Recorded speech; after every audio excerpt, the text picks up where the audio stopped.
जाहिर सी बात है, अगर हम अपने दैनिक जीवन को जिएंगे, हम तरह तरह के कार्य करेंगे, वस्तुओं को इस्तेमाल करेंगे, तो कुछ चीजें हमारे लिए अपशिष्ट बन जाएंगी, कूड़ा बन जाएंगी। उनका उपयोग हमारे लिए अब नहीं रह जाएगा। तो जो हमारे लिए उपयोग नहीं है वही कूड़ा हो गया, कचरा हो गया, अपशिष्ट हो गया, वेस्ट हो गया। अब इसका हम निस्तारण कैसे करें? निस्तारण से आशय होता है कि उसको ठिकाने लगाना। एक तो ये हो गया कि कहीं भी फेंक देना, लेकिन अगर हम कूड़े को कहीं भी फेंक दें तो वो लोगों को बीमार करेगा। अपशिष्ट का निस्तारण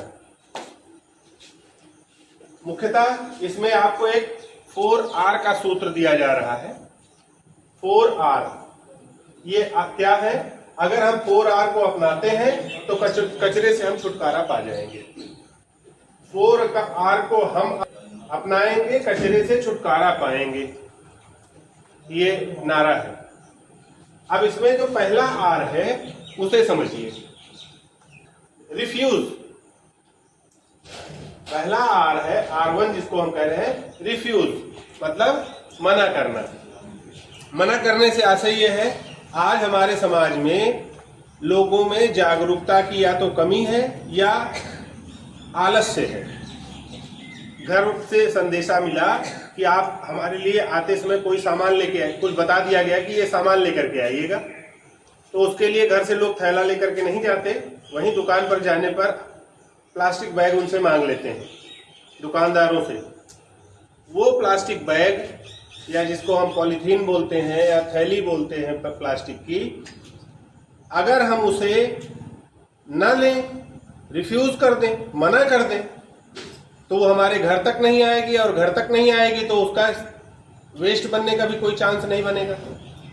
तो इसके लिए जरूरी है कि हम खुद भी जागरूक हों और अपने आसपास लोगों को भी प्रेरित करें कि प्लास्टिक बैग हमको नहीं इस्तेमाल करना है। बाजार से यदि कोई सामान खरीदना है तो हम कपड़े का थैला लेकर के जाएं। तो इस तरह से पहला R है रिफ्यूज, मना करना। प्लास्टिक बैग को नो प्लास्टिक बैग हम नहीं इस्तेमाल करेंगे, और दूसरों को भी प्रेरित करेंगे कि वो भी इस्तेमाल ना करें। अब R2 को समझते हैं। R2 यानी रिड्यूस, कम करना। कम करने से आशय क्या है? कुछ ऐसी चीजें हैं जिनका प्रयोग हमें करना पड़ेगा, परंतु अगर हम सजग हैं, सतर्क हैं, तो हम उनका प्रयोग बार बार कर सकते हैं। तो हमें पेन इस तरह की प्रयोग करनी है जो बार बार प्रयोग हो सके। एक ही पेन है, उसमें पीछे से स्याही डाल दी गई, अब उसमें जब तक स्याही है उसका हम प्रयोग करते रहें, उसके बाद वापस से स्याही डाल लें। ऐसे एक ही पेन लंबे समय तक हमारा साथ देगी। या ऐसी पेन इस्तेमाल करें जिसमें रिफिल लगी हो। अगर किसी विद्यालय में 100 बच्चे हैं और वो हर दूसरे दिन एक पेन वेस्ट करते हैं, तो प्रतिदिन करीब 50 पेन निकल रही है। उसको हम कहीं इकट्ठा करते जाएं तो वर्ष भर में तो पूरा ट्रक भर निकल आएगी पेन। वेस्ट हो गया, किसी मतलब का नहीं, कूड़ा है वो। तो अब उसको हम कहाँ ले जाएं, ये एक समस्या है। लेकिन अगर हम बार बार इस्तेमाल हो सकने वाली स्याही वाली पेन का इस्तेमाल कर रहे हैं या रिफिल का प्रयोग कर रहे हैं, तो रिफिल तो निकलेगा लेकिन पेन के बराबर नहीं निकलेगा, तो कम हो गया वो। फिर तीसरा R3 जो है रीयूज, मतलब पुनः उपयोग हो सके। ऐसी चीजों को बढ़ावा देना जिसको हम बार बार प्रयोग कर सकें। ऐसी वस्तुएं इस श्रेणी में आएंगी। ठीक है? अच्छा, इसको एक उदाहरण से भी समझ लीजिए। रीयूज का क्या है? जैसे मान लिया हमने किसी कागज पर एक तरफ लिखा, किसी को पत्र लिखा, एक तरफ उसमें लिखा गया, वो पत्र हमको मिल गया। किसी ने मुझे पत्र लिखा, वो पत्र मुझे मिल गया। अब उसमें दिया गया संदेश मैंने प्राप्त कर लिया, लेकिन उसमें हमने देखा कि एक ही तरफ चीजें लिखी हुई हैं, एक तरफ सादा है। तो हम आवश्यकता पड़ने पर उस तरफ भी अगर कुछ हमें लिखना है तो लिख सकेंगे। और बाद में कुछ लोग इसको अपना रोजगार बनाए हैं, ऐसे पेपर का वो थैला बनाते हैं और थैला बना करके भी उसमें वस्तुओं को बेचते समय दे करके ग्राहकों को दे दिया जाता है। तो बार बार प्रयोग हो गया, है ना, तो वो रीयूज हो गया। और चौथा है रिसाइकल, यानी पुनः चक्रण करना। पुनः चक्रण करना, जैसे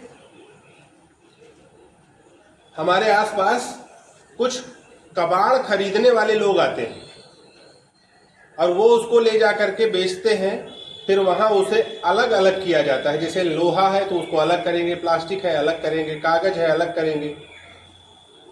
तो कागज चला गया, फिर से कागज की फैक्ट्री में उससे कागज बना।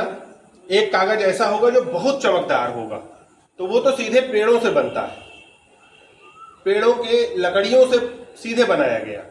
और दूसरा थोड़ा डल रहता है, मतलब उसमें उतनी चमक नहीं होती है, तो वो उस कागज से बना होता है जो एक बार दो बार प्रयोग किया जा चुका है। वो वापस से कागज गया, कागज बनाने की फैक्ट्री में उसको पूरा सड़ा गला करके नए सिरे से उसकी सहायता से कागज बनाया गया। इसी तरह प्लास्टिक की कुर्सी है मान लीजिए, या प्लास्टिक का कोई बर्तन है, डलिया है, कुछ दिनों तक प्रयोग किया हमने, उसके बाद वो टूट गया, खराब हो गया। अब उस प्लास्टिक को वापस से कबाड़ खरीदने वाले लोग ले जाते हैं, उसको प्लास्टिक बनाने वाली कंपनी में पहुंचा दिए, वहां उसको फिर से नए सिरे से कोई वस्तु बना दी गई पिघला करके। प्लास्टिक में भी एक पहचान है कि जो जितना ट्रांसपेरेंट कलर का होगा, मतलब पारदर्शी रंग का होगा, या यूं कहें कि जो जितना साफ सुथरा चमकदार होगा, समझिए वो बिल्कुल नए प्लास्टिक से बना हुआ है। लेकिन अगर कोई गहरे काले रंग का है या ऐसा रंग जिसका चमक रंग नहीं है, वो उसका बना हुआ है, तो समझिए कि वो रिसाइकिल्ड है। मतलब एक बार वो वस्तु आई, उसमें लाल, पीली, नीली, काली कई रंग की कुर्सियां थी, सबको एक सी साथ पिघला दिया गया और उसके बाद वापस से उसको प्लास्टिक में पिघलाने के बाद एक नए सांचे में ढाला गया, तो एक नई कुर्सी बन गई। लेकिन अब वो पहले जैसे चमकदार नहीं है।